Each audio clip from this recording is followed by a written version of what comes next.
Welcome to the Bayou City Soccer Podcast. Whether inside or outside the loop, we are talking everything soccer in Houston. Y'all ready? Let's get it. Hey guys, welcome back to Bayou City Soccer Podcast. We're at Orange Talk segment. We are joined here by Obafemi Awodesu, who just made his debut against FC Dallas this past weekend. How you doing, man?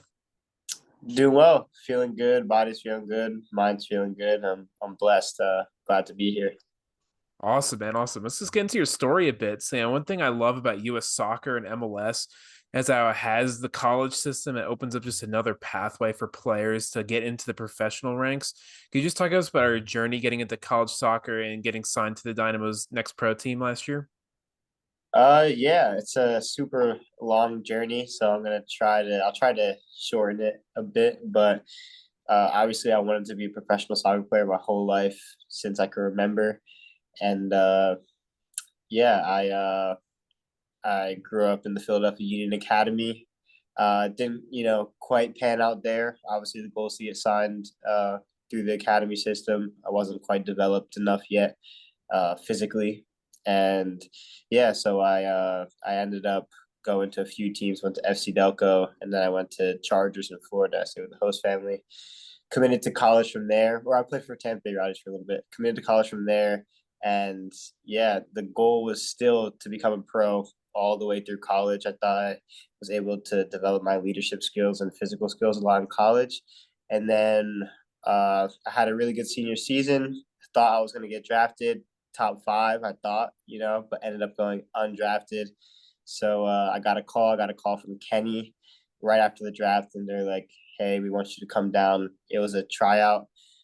Came down ready. I didn't think about any other options. Houston was the only place I wanted to be because they were the first people that reached out, and, I want to go where I'm appreciated. Did that. It was a grind of a D2 season, but I learned a ton from the staff and just tried to get better every single day. And, God willing, I was able to earn a first team contract. And once you're in this environment, it's hard not to learn. There's so many good coaches. There's so many good players to learn from. And in my mind, I knew that I wanted to be ready for whenever my opportunity came. It could have been,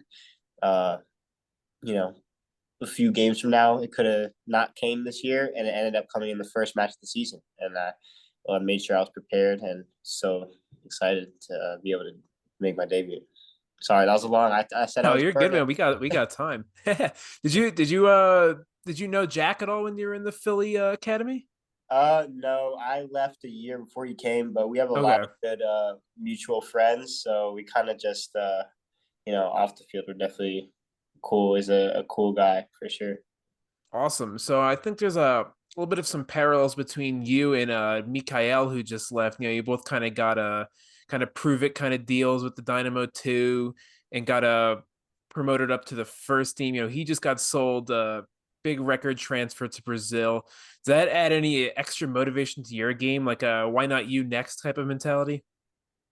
Yeah, that's what I'm grinding for every single day, is to make it as high as possible. I try to make my goals, I take them one step at a time. And, the first goal that I just crossed off was make my debut. So I'm going to be looking forward to the next one, which is get some wins with the Dynamo, whatever they need from me. So, huge motivation. I learned a lot from Mika. He had a lot of good tendencies, a lot of good, on and off the field, great professional. So I learned a lot for sure. But very motivated. How big of a transition was it for you from college to the Dynamo in terms of, the way they play out of the back and then some of the more advanced pressing systems you see in the MLS game? Yeah, it's a lot. That's going back to what I was saying about how much I've learned in the Dynamo organization, all that type of stuff, playing out of the back, being in the right position, offensively, defensively, everything like that. Just trying to soak up everything and learn. It is a lot different. It was a big difference. I got to be switched on more. There's things in college I could get away with that I can't get away with at this level. So, a ton of things that I think I definitely learned, and I'm still learning. But yeah. Now, let's talk about the game Saturday a little bit. What do you think you did to stand out in that game? What are some things you also think you need to work on from that game?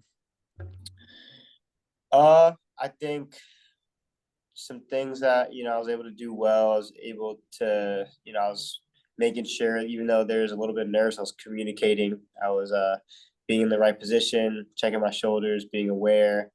Uh, Once I got into the game, I had a couple of good line breaking passes, and then defensively, I think besides the second goal, I think was good. And then going back to things I need to work on, it's just that second goal. Just a ton of things have to go wrong for that goal to happen, but I had to look inward and see what I could have done. And I really could have been switched on. Even when we have the ball, I got to be switched on and ready for what's next. And, any little lapse of concentration can lead to a goal at this level. So just next time, I want to make sure that I know where every player is on the field, or, the threats on the field, and what their strengths are. I should have realized, like, all right, that's a pacey guy. He's quick. Yeah, he's quick. He is quick. But yeah, no. Yeah, that's what I would say. And we're talking about the communication. So your first time starter, younger player, you had your center back partner made a little bit of a mistake, cost up a goal. How do you go about that as a younger guy, picking his head up and ensuring that both your heads don't drop for the rest of the game? I mean, Ethan has been picking me up this whole preseason and in that match too. I think we all know that he's a good player and that that's just a mistake. Mistakes happen. There's also a bunch of other things that have to go wrong, even in a little mistake like that. And we looked over that today. So yeah, no, I mean, I want to be there for him the way he was there for me so far. So yeah. And how's your relationship so far been with both Artur and Eric Sviatchenko? We've had multiple players on our podcast talk about their leadership and willingness to teach young players. What have you learned so far from them? Is there any other players that have taken you under their wing like them? Eric has taught me a ton. Artur gives me a ton of confidence. Artur tells me to communicate, and he really wants to bring that out of me. Even sometimes giving me confidence to tell him where to go, if on rest defense and stuff like that. So it gives me a lot of confidence. Eric, I mean, the experience speaks for itself. He has played in the Champions League, and he's just always giving me tips. So I'm always just trying to soak it in and learn as much as possible. But yeah, no, a ton. I mean, honestly, I'm learning a lot from everybody. It would be hard to pick another just single player that has taken me under their wing. Griffin has been great to me, and that's just to name one person. It's a great team. Great.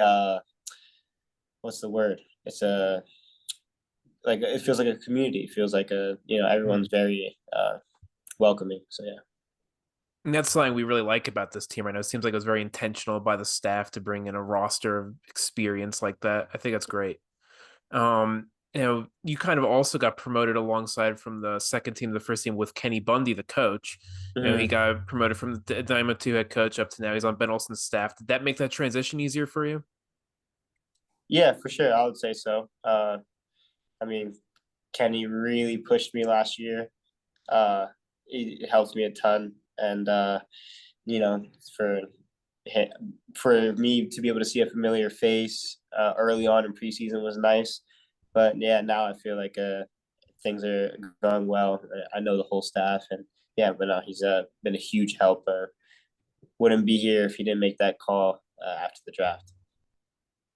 And when you signed your contract, you signed only a 1-year guarantee with some option years. Does that put a lot of extra pressure on you to perform and earn those extra years onto the contract? Yeah, that's always there's always going to be that pressure in professional sports. One thing I realized is that you never really make it. I was like, oh, you signed your first professional contract, you think you make it. Now it's the next thing. So just going to take it day by day and keep getting better. And then, yeah, the goal is to earn a long-term contract that obviously I would be lying if I said that wasn't on my mind at times, but I got to start with the little goals and little stepping stones. All right. And getting into soccer, was there any specific defenders out there that you really gravitated towards watching growing up that you wanted to model your game after? Yeah, I mean, first of all, I grew up as a winger, so I was a big Ronaldinho fan. But nah, I like Rudiger. I watched him a lot. Van Dyke, just his class. It always changed, to be honest. I mean, I'm a big Saliba guy as well. So Yeah, I love Saliba.